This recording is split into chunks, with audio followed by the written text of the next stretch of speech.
ಶುಭೋದಯ, ನಮಸ್ಕಾರ.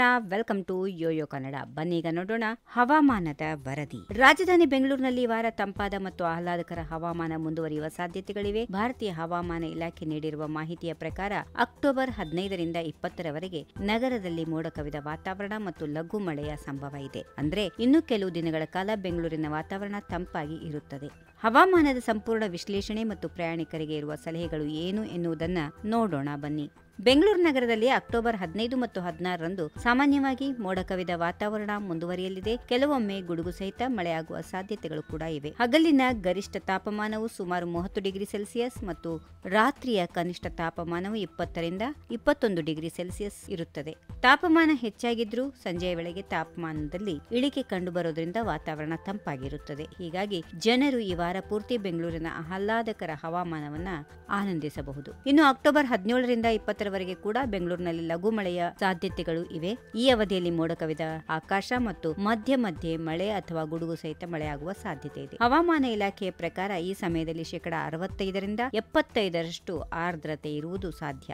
ಮಳೆಯು ಹೆಚ್ಚು ಪ್ರಮಾಣದಲ್ಲಿ ಇರದಿದ್ದರೂ ಇದು ಹಗಲಿನ ಬಿಸಿಲು ಧಗೆಯನ್ನ ಕಡಿಮೆ ಮಾಡುತ್ತದೆ ಮತ್ತು ನಗರದ ವಾತಾವರಣವನ್ನ ತಂಪಾಗಿಸುವುದರಿಂದ ಸುತ್ತಲೂ ಹಸಿರು ಮರ ಗಿಡಗಳು ಮತ್ತಷ್ಟು ಚೆನ್ನಾಗಿ ಕಾಣುತ್ತವೆ. ಹೀಗಾಗಿ ಸದ್ಯ ಮಳೆಯ ಮುನ್ಸೂಚನೆ ಇರೋದ್ರಿಂದ ಪ್ರಯಾಣಿಕರು ಕೆಲವು ಮುನ್ನೆಚ್ಚರಿಕೆ ಕ್ರಮಗಳನ್ನು ತೆಗೆದುಕೊಳ್ಳಬೇಕು. ಮುಖ್ಯವಾಗಿ ಸಂಜೆಯಲ್ಲಿ ವಾಹನ ಸಂಚಾರ ಹೆಚ್ಚಾಗಿರೋದ್ರಿಂದ ಪ್ರಯಾಣಿಕರು ಮುಂಚಿತವಾಗಿ ಪ್ರಯಾಣ ಯೋಜನೆ ರೂಪಿಸಿಕೊಳ್ಳೋದು ಒಳಿತು. ಯಾಕಂದ್ರೆ ಕೆಲವು ಪ್ರದೇಶಗಳು ಮಳೆಯ ಪರಿಣಾಮವಾಗಿ ಟ್ರಾಫಿಕ್ ನಿಧಾನಗತಿಯಲ್ಲಿ ಸಾಗುವ ಸಾಧ್ಯತೆಗಳಿವೆ. ಯಾವುದೇ ಅಧಿಕೃತ ಹವಾಮಾನ ಎಚ್ಚರಿಕೆಯನ್ನ ನೀಡಲಾಗಿಲ್ಲದಿದ್ದರೂ ವಾಹನ ಸವಾರರು ಮಳೆಯ ಸಮಯದಲ್ಲಿ ಎಚ್ಚರಿಕೆಯಿಂದ ಚಾಲನೆ ನಡೆಸುವುದು ಮತ್ತು ಛತ್ರಿ ಅಥವಾ ಮಳೆ ಕೋಟ್ ಇಟ್ಟುಕೊಳ್ಳೋದು ಸೂಕ್ತ.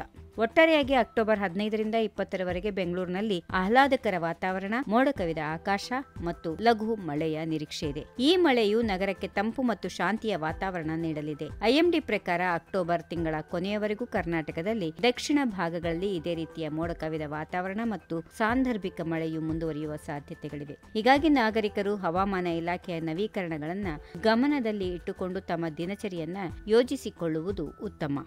If you like this video, ಬೇಗ ಲೈಕ್ ಮಾಡಿ, ಕಾಮೆಂಟ್ ಮಾಡಿ, ಶೇರ್ ಮಾಡಿ ಹಾಗೂ ಯೋಯೋ ಟಿವಿ ಕನ್ನಡವನ್ನು ಸಬ್ಸ್ಕ್ರೈಬ್ ಮಾಡಿ.